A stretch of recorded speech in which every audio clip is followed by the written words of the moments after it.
Praise to you, O Christ.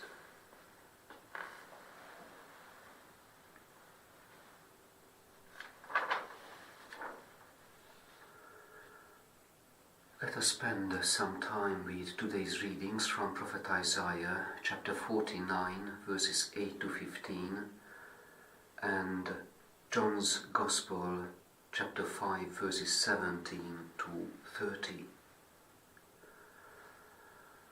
We can relate the two readings in terms of the positive potential of growth which God is handing over to us and sharing with us. Our first reading from Prophet Isaiah is about renewal, recovery, how life returns to the barren landscape, how life is renewed on the barren landscape of our history or personal lives. It's a quick growth, a sudden growth, and a full recovery. John's Gospel shows us the most beautiful part of this landscape, where God Himself is among us and penetrating all aspects of our life. This is the Father's love, fully embodied in our Lord. The spirit of these two readings confirm that if we spend time with the pages of the Gospel, as it were, if we were leafing through the pages of the Gospel at the end of our day in a quiet 15-minute or an hour at night, we would experience this recharge, that this is the most powerful resource for the rest of our soul and for strengthening our personal love. In a sense, it is the experience of reading poetry. Though poems are usually short, they are expressions of poetic attention, because the poet engages with reality, with life, with issues of life,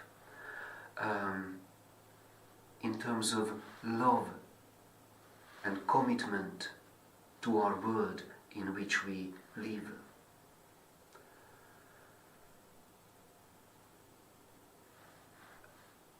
I'd like to share my experience from yesterday, when I was asked to write a short meditation for the Holy Week at the Margaret Beaufort Institute of Theology, Cambridge. I instinctively felt that I'd like to use the Hungarian poet Janos Pilinszky. I'm choosing him every year as my companion for Holy Week because of the intensity of his poetic attention. For me, his vision of the world, how he sees the world, how he embraces the world, always with the desire for redemption,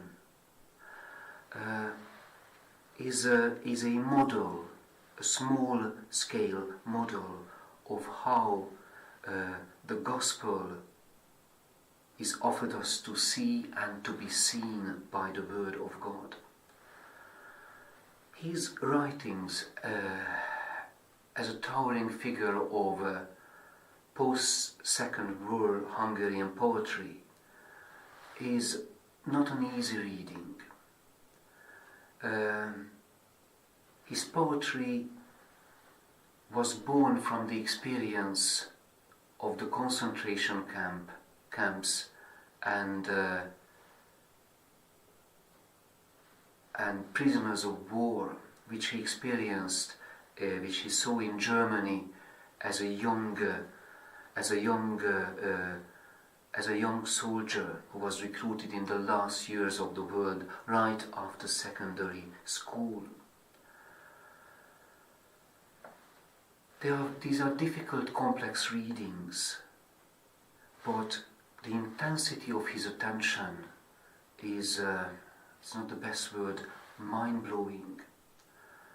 And what happens that if we read his poems, but in particular I was reading his short essays which he published while he was silenced during communism in the Catholic Weekly in Hungary.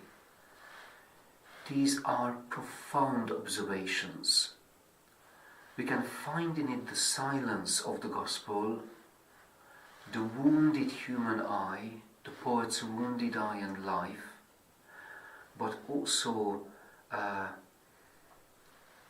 we perceive him as a writer, as the master of attention.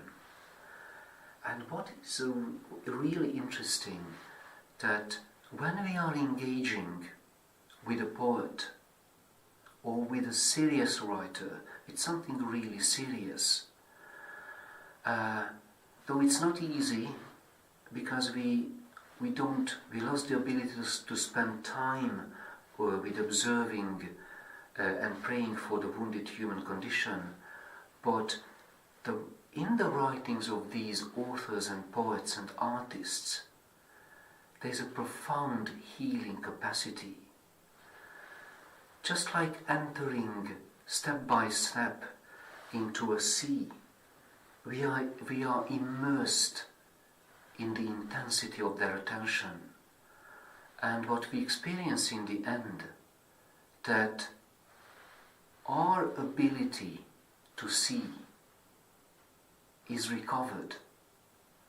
Our attention deficit, which is capable of engaging only with rubbish or very light things from telly or on Netflix, they suddenly become sidelined because we experience a presence, the same presence, healing presence, a presence of divine life offered to us, bubbling with God's own life and positivity and creativity, what we experience in today's readings in Isaiah and in John's Gospel.